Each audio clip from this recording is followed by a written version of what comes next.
the idea that was given to me was that I should tell what school my first year of college was like versus what I expected it to be like. And honestly, I'm not sure if I can do that because I don't really remember what I expected it to be like. So I can tell you what it's like. It's a lot of what you see here in this frame. Here, you see this? This is my bed. It's not made. Your chair, you use it for a hanger. Okay, your stuff is all over the place because that's not my stuff. And you have stuff on the floor everywhere, and everything's a mess, and your brain is a mess, and you have giant school books sitting around, and I knocked my camera over. There's tests, I'm not even using good grammar anymore. This is what's wrong with me. So basically, it's a lot more like stress than you're expecting, I guess. And like, that's normal, that's college, okay? That's just how it is. And while you're in school, your life is a little bit of a mess.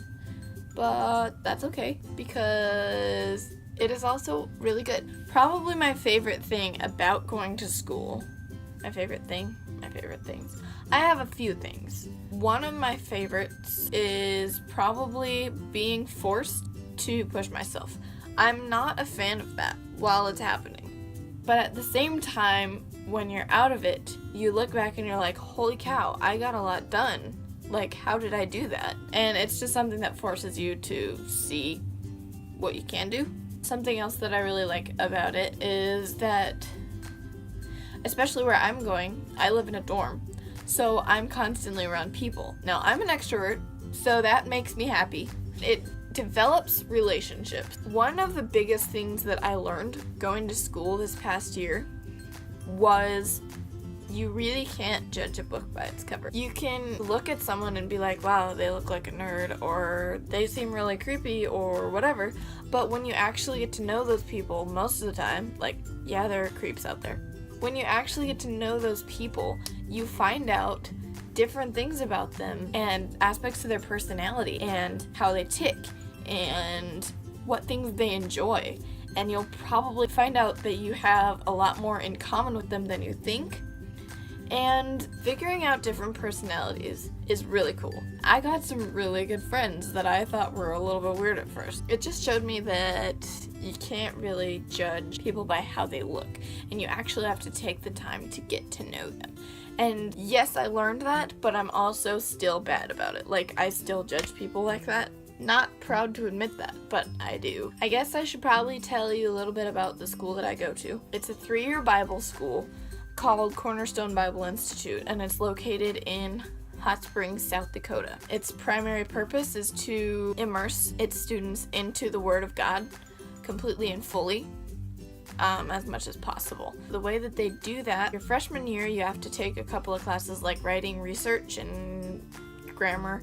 You can test out of their basic English class or whatever so that you know how they write their papers and stuff like that. They also have things like Old Testament survey, New Testament survey, which I really enjoyed. It's kind of just like a bird's eye view of the Testament. They've got individual book studies. They've got really good class. My favorite class the whole year was Discipleship 101. Very challenging, very convicting. They have teaching classes and missions classes. And your freshman year, all of your classes are required to graduate, which I think is kind of a cool idea because it gives you the foundation class for every single emphasis that they have. The school's tagline is every student majors in Bible, but they can choose a minor or an emphasis in missions, in pastoral teaching, or in counseling. Anyway, so the first year you get the base classes for all of those things, and then the next year you pick what your emphasis is, and you can have more than one if you want, if you're an overachiever and stuff. And they also have Greek and Hebrew classes. They have a couple of elective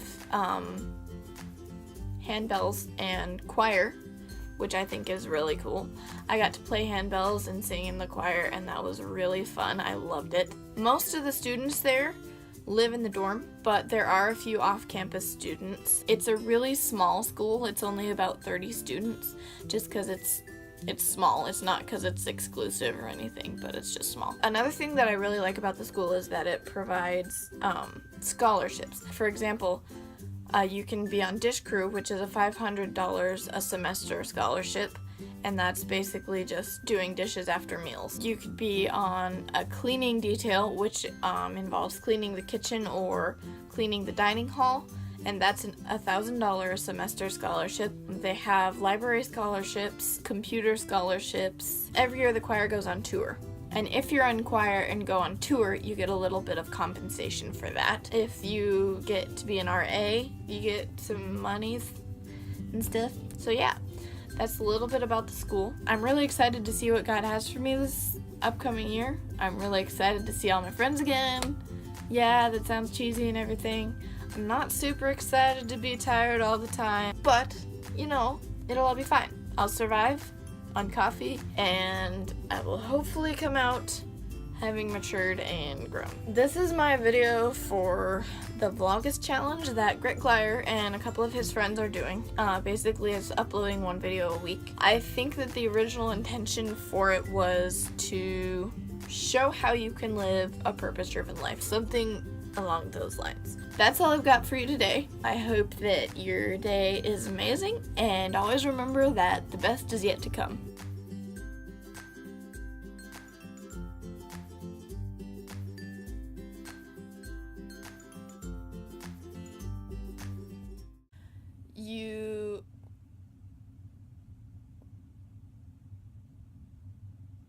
I just lost my train of thought. You can't call my name.